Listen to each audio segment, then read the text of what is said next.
தேவனுக்கே மகிமை உண்டாவதாக. இன்றைய தியானம், நிலைத்திருங்கள்.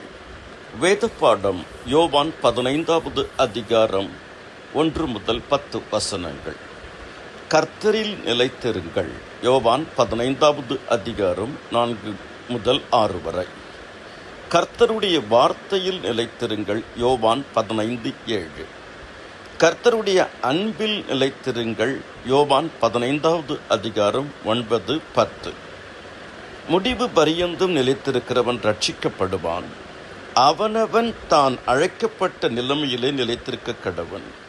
உலகமும் அது நிச்சயம் ஒழிந்து போகும். தேவனுடைய சித்தத்தின்படி செய்கிறவனோ என்றென்றைக்கும் நிலைத்திருப்பான்.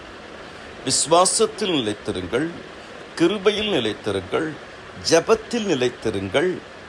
நன்றி அறிதலில் நிலைத்திருங்கள். உபவாசத்தில் நிலைத்திருங்கள். கர்த்தர் உங்களை அபரிமிதமாக ஆசீர்வதிப்பாராக. ஆமென்.